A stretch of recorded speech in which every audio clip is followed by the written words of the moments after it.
ফের হুমায়ুনের দলের ডাকে জোটের দ্বিতীয় বৈঠক। আসন সমঝোতা নিয়ে জেইউপি মিম সহ 8টি দলের বৈঠক। বেগবাগানের বৈঠকে যোগ জেইউপি মিম সহ 8টি দলের। আজকের জোট বৈঠকেও গড়হাজির সিপিএম আইএসএফ। মাফ করবেন, এর আগে জোট বৈঠক যে হয় সেখানেও গড়হাজির সিপিএম আইএসএফ।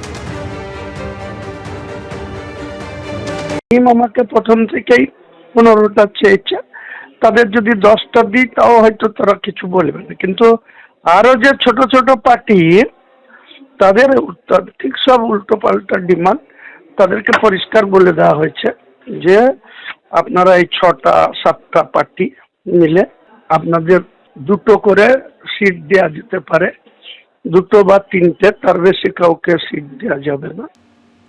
সুপ্রিম কোর্টের নির্দেশের পরে শনিবার মুখ্য নির্বাচনী আধিকারিক, মুখ্য সচিব, ডিজিপি সহ সংশ্লিষ্ট পদাধিকারীদের নিয়ে বৈঠক করলেন হাইকোর্টের প্রধান বিচারপতি। সিইও দফতর সূত্রে খবর, প্রতি বিধানসভা কেন্দ্র অনুযায়ী একজন করে জুডিশিয়াল অফিসার চাওয়া হয়েছে। সোমবার থেকেই জুডিশিয়াল অফিসারদের নজরদারিতে তথ্য যাচাইয়ের প্রক্রিয়া শুরুর সম্ভাবনা রয়েছে। বৈঠকের পর এদিন হাইকোর্টের তরফে বিজ্ঞপ্তি প্রকাশ করে বিচারকদের ছুটি বাতিলের ঘোষণা করা হয়েছে। পাশাপাশি প্রতি জেলার জন্য 3 সদস্যের কমিটি গঠন করে দিয়েছে কলকাতা হাইকোর্ট। লজিক্যাল ডিসক্রিপেন্সি তালিকায় আরও যে আপত্তি দাবি দাবা রয়েছে তার চূড়ান্ত নিষ্পত্তি করবেন বর্তমান এবং প্রাক্তন জুডিশিয়াল অফিসাররা, অর্থাৎ বর্তমান বিচারক এবং অবসরপ্রাপ্ত অতিরিক্ত জেলা বিচারকরা। প্রতি জেলায় এমন কয়েকজন করে আধিকারিক নিয়োগ করবেন কলকাতা হাইকোর্টের বিচারপতি। রাজ্য সরকার এবং নির্বাচন কমিশনের সংঘাতে কার্যত হতাশ হয়ে এই রায় দিয়েছে সুপ্রিম কোর্ট। আর এই নির্দেশ পাওয়ার পরে বিজ্ঞপ্তি জারি করে প্রতিটি জেলার জন্য হাই পাওয়ার কমিটি তৈরি করে দিল কলকাতা হাইকোর্ট। বিজ্ঞপ্তিতে বলা হয়েছে প্রতিটি জেলার ওই নজরদারি কমিটিতে থাকবেন জেলা জজ, জেলা শাসক ও পুলিশ সুপার। সুপ্রিম কোর্টের নির্দেশ পালন হচ্ছে কিনা খতিয়ে দেখবে এই কমিটি। পাশাপাশি প্রকাশ করা হয়েছে এসআইআর নিষ্পত্তিতে বিচারকদের তালিকা। রাজ্যের বিচার বিভাগীয় সচিবকে দেওয়া চিঠিতে হাইকোর্টের রেজিস্ট্রার লিখেছেন, জুডিশিয়াল অফিসার হিসেবে কাজ করবেন এনডিপিএস ও পক্সো মামলার 100 জন বিচারক। অন্যান্য কোর্ট থেকে আরও 150 জন বিচারক জুডিশিয়াল অফিসার হিসেবে কাজ করবেন। আপাতত 250 জন জুডিশিয়াল অফিসার দেওয়া সম্ভব বলে মনে করছে হাইকোর্ট। রবিবার একটি ভার্চুয়াল বৈঠক রয়েছে কমিশনের সঙ্গে, সেখানে যাবতীয় বিষয় আলোচনা হবে। আর সর্বোচ্চ আদালতের নির্দেশ মতো শনিবার সংশ্লিষ্ট সকল পক্ষকে নিয়ে বৈঠক করলেন হাইকোর্টের প্রধান বিচারপতি সুজয় পাল। তার নেতৃত্বে দুপুর 2:30টার পর বৈঠকে বসেন মুখ্য নির্বাচনী আধিকারিক মনোজ কুমার আগরওয়াল, মুখ্য সচিব নন্দিনী চক্রবর্তী, রাজ্য পুলিশের DG Piyush Pandey, advocate general Kishore Dutta এবং additional solicitor general Ashok Kumar Chakraborty. প্রায় 1.5 ঘন্টা ধরে বৈঠক চলে। মুখ্য নির্বাচনী আধিকারিকের দপ্তর সূত্রে খবর, প্রত্যেক বিধানসভা কেন্দ্রের জন্য একজন করে জুডিশিয়াল অফিসার চাওয়া হয়েছে। কমিশন আশা করছে সোমবার থেকেই জুডিশিয়াল অফিসারদের নজরদারিতে তথ্য যাচাইয়ের কাজ শুরু হতে পারে। গোটা প্রক্রিয়া হবে সিসিটিভি ক্যামেরার নজরদারিতে। শনিবার সন্ধে পর্যন্ত 45 লক্ষ ভোটারের তথ্য যাচাইয়ের কাজ বাকি রয়েছে বলে নির্বাচন কমিশন সূত্রে খবর। কমিশন তো শুধু ওখানে অ্যাসিস্ট করতে গিয়েছিল। আমরা ফিগার বলে দিয়েছি কি এরকম হতে পারে, যেটা আছে জেলা ভিত্তি অ্যাসেম্বলি ভিত্তি আমরা সব ডেটা দিয়ে দেবো। অ্যান্ড যত অ্যাসিস্ট করবে, চাই ট্রেনিং প্রোগ্রাম করার জন্য যে বি ওখানে হেল্প লাগবে, সব আমরা করতে প্রস্তুত আছি। এন্টায়ার লজিক্যাল ডিসক্রিপেন্সি যা টোটালটাই কি হবে? না টোটাল তো আমরা রেকমেন্ড করিনি। রাত্রি 12টা পরে আমরা বলতে পারবো কত যাবে নিয়ে যাবে। সেই সংখ্যা আমরা কাল সকালে পর্যন্ত দেবো। এখন পর্যন্ত ঠিক হয়নি।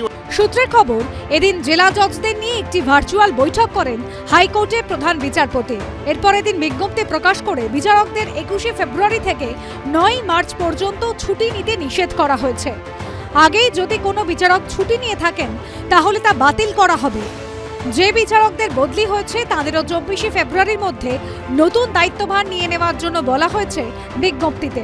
তবে চূড়ান্ত আপৎকালীন চিকিৎসাজনিত কারণকে ছাড় দেওয়া হয়েছে। একদিকে নির্বাচিত রাজ্য সরকার আর অন্যদিকে নির্বাচন কমিশন, 2 সাংবিধানিক সংস্থার বেনজির সংঘাত মেটাতে নজিরবিহীনভাবে বিশেষ ক্ষমতা প্রয়োগ করেছে সুপ্রিম কোর্ট। আর এই রায়ের ফলে কার জয় হলো কার পরাজয় তা নিয়েও শুরু হয়েছে তৃণমূল বিজেপির লড়াই। পশ্চিমবঙ্গ বিজেপির তরফে সমাজ মাধ্যমে পোস্ট করে বলা হয়েছে, ভারতে এই প্রথমবার কোনো রাজ্যে এসআইআর প্রক্রিয়া বিচার বিভাগের হস্তক্ষেপ এবং নজরদারিতে চলবে। একটি ঐতিহাসিক মুহূর্ত এবং পশ্চিমবঙ্গ সরকারের পক্ষে এটা লজ্জার। জুডিশিয়ারিকে হ্যান্ডওভার করবে কারণ ভোটার তালিকা 28 তারিখে যেটা বেরোবে সেটাতে চূড়ান্তভাবে সিওকে সই করতে হবে, এটা আইন বলছে। এটাতে ডিএমরা বের করতে পারবেন না।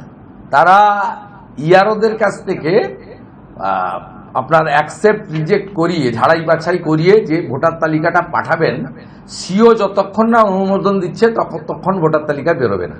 তাই সিওর অনুমোদিত ভোটার তালিকা আর ইলেকশন কমিশনের যে সন্দেহজনক ভোটারগুলো, যেটা নিয়ে ইআরও, এইআরও, ডিও লেভেলের সঙ্গে এমও বা ইলেকশন কমিশনের বিরোধ থেকে গেছে, সেই কয়েক লক্ষ ভোটারই তারা জুডিশিয়ারির হাতে তুলে দেবেন। ভারতবর্ষে ইলেকশন নিয়ে যত জাজমেন্ট হয়েছে, মানে ইলেকটোরাল রোল, ইলেকশন, প্রতিটি জাজমেন্টে বলেছিল সুপ্রিমেসি ইজ ইলেকশন কমিশনের কাছ থেকে, এবং কোনোদিন ইলেকশন কমিশনের পাওয়ারকে খর্ব করেনি।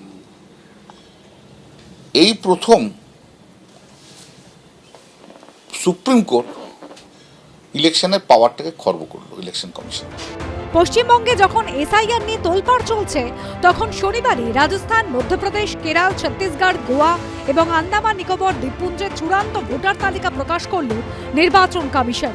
সৌভিক মজুমদার, রুমা পাল ও বিটন চক্রবর্তীর রিপোর্ট, এবিপি আনন্দ। এসআইআর আবহে রাজ্য সরকার ও নির্বাচন কমিশনের মধ্যে তৈরি হওয়া সংঘাত থামাতে নজিরবিহীন নির্দেশ দিয়েছে সুপ্রিম কোর্ট। লজিক্যাল ডিসক্রিপেন্সির ক্ষেত্রে চূড়ান্ত সিদ্ধান্ত নিতে বর্তমান এবং প্রাক্তন জুডিশিয়াল অফিসার নিয়োগের জন্য কলকাতা হাইকোর্টকে নির্দেশ দিয়েছে সর্বোচ্চ আদালত। আর এই নির্দেশ দিতে গিয়ে সংবিধানের 142 নম্বর অনুচ্ছেদ অনুযায়ী বিশেষ ক্ষমতা প্রয়োগ করেছে সুপ্রিম কোর্ট। বেনজির পরিস্থিতি, দুর্ভাগ্যজনক বিষয়, দোষারোপের খেলা চলছে, অভিযোগ পাল্টা অভিযোগ। কমিশন ও রাজ্য সরকারের মধ্যে বিশ্বাসের ঘাটতি থেকে আর কোনো বিকল্প নেই।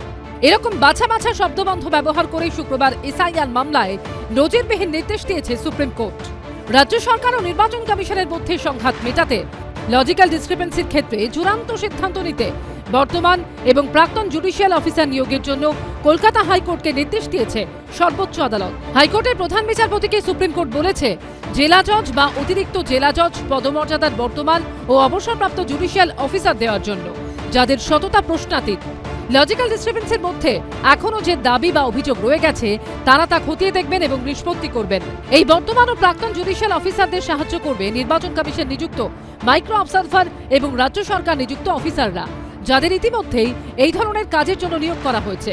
নির্দেশনামায় প্রধান বিচারপতির বেঞ্চ বলেছে, দুর্ভাগ্যজনকভাবে দোষ চাপানোর খেলা চলছে, অভিযোগ পাল্টা অভিযোগ করা হচ্ছে, যার থেকে স্পষ্ট দুটি সাংবিধানিক সংস্থা, একটি গণতান্ত্রিকভাবে নির্বাচিত রাজ্য সরকার এবং আরেকটি ভারতের নির্বাচন কমিশন, তাদের মধ্যে বিশ্বাসের ঘাটতি রয়েছে।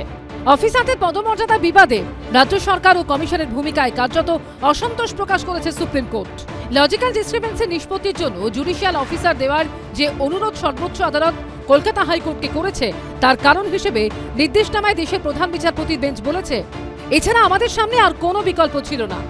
1950 সাল থেকে আজ পর্যন্ত সুপ্রিম কোর্ট ইলেকটোরাল প্রসেস বা ইলেকশন কমিশনের কাজে হস্তক্ষেপ না করলেও আজকের দিনে দাঁড়িয়ে নরেন্দ্র মোদীর থার্ড টার্মে এসে এটা খুব পরিষ্কার যে এই মুহূর্তে যেটা দরকার সেটা হচ্ছে interference by the judiciary in the electoral process.